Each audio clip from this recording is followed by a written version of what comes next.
Excellent. This is Alexi calling from Atlanta. Alexi from Atlanta. I got through. Yeah. So one thing I wanted to bring up was it kind of goes into what the second caller was talking about organizations. I had this like thought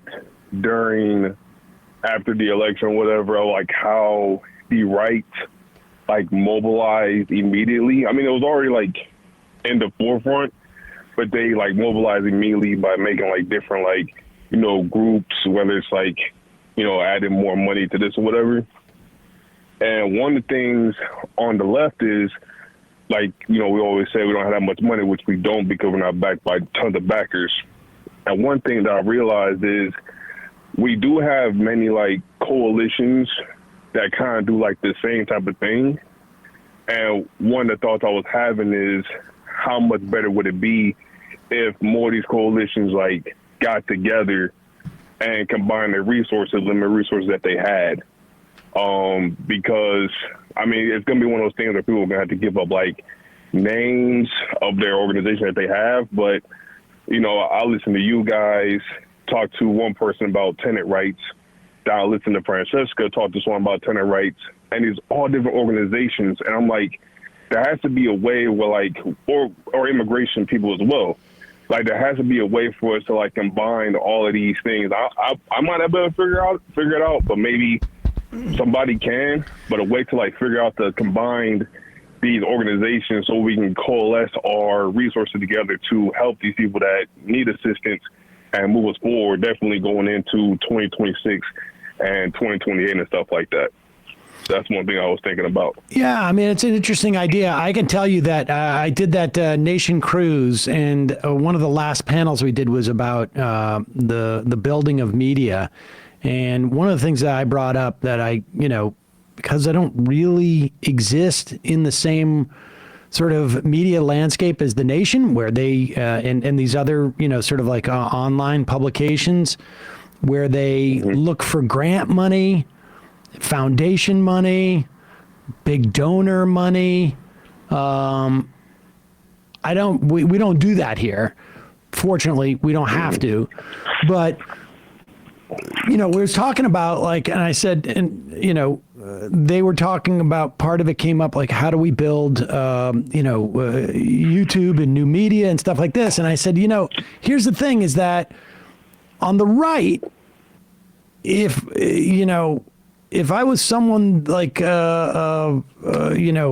equivalent on the right, the Nation magazine would have written, profiles of me. The Nation magazine would have written profiles of TYT or Hassan or Kyle Kalinske or, David Pacman or whatever.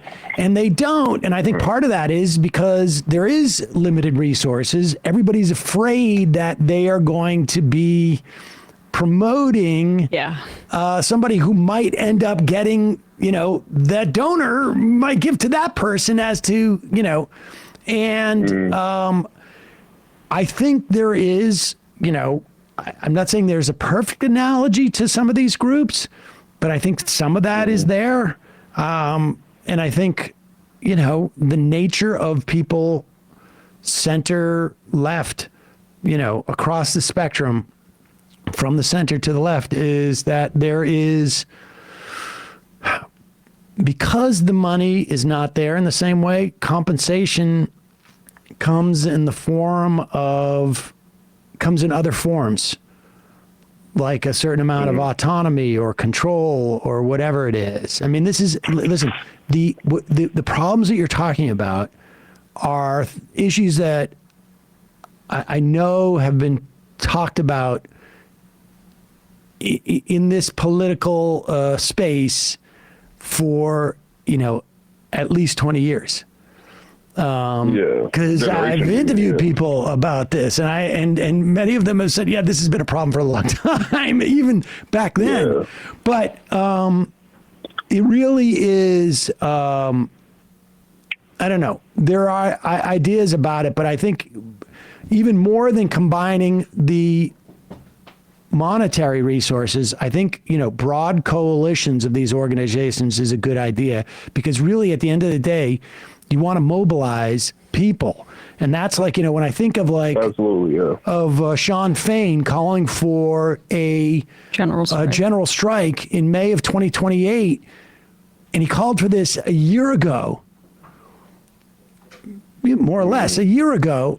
The idea is that, like, it's organizing people, not so much as necessarily putting everybody's resources in, but organizing and coordinating all of these groups to use their numbers as a cudgel. But it's kind of like what you said before was, we might not have the money, but we have the people. I think you said that maybe 50 minutes ago. I think you said Ryan Grimm said that, quoting AOC and stuff like that. So, once again, it's that same concept of our resources doesn't have to be necessarily money. It can be just voices out there and stuff like that. That's one of the things is. I hope people coalesce around this May 28th thing, because you don't need to be a union to push being involved in a general strike on that day. Exactly. That's something that I have, because even me who's not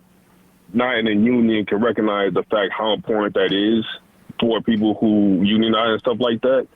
And just the idea of even if you're not involved in the union or you can't form a union for it, you still be that voice to allow people to know why the importance of unions are and stuff like that. So once again, it goes into just building that, that people resource and stuff like that. But I don't want to keep you guys for too long. But one other thing I want to say, I want to shout out to you guys so much.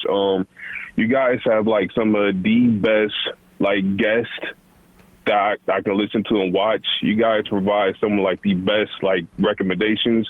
Matt Leck, shout out to you, man. I literally have tons of books I need to read. Cheers. Because all the shout outs you be giving out and stuff like that, on many subjects and stuff like that. So I appreciate you and all y'all, everything that y'all do. It's going to be a crazy year, 4 year, whatever it's going to be. But I really do appreciate all the hard work that y'all do. And one last thing before I go, super last thing, is I appreciate you guys talking about the idea of, during the holiday, I got into some arguments about people about getting rid of the establishment with this current establishment. And what you kind of start off the show with was you're essentially placing the establishment but not fixing the dang problem, And I kept going back with people over and over again. It's whether it's RFK, who, let's be honest here, if the United States had a royal family, it'd be the Kennedys. That's the establishment. Mm-hmm. Elon Musk, richest man. Donald Trump, rich man or whatever, stuff like that. These aren't they're not like us, you know what I'm saying? They're not like that. But they have y'all thinking that, and once again, they have y'all talking about other marginalized groups and stuff like that. So I really appreciate you pointing that out today as well. So shout out to you guys. Keep up the good work, and left is best. Thanks for the call. Yeah, appreciate it.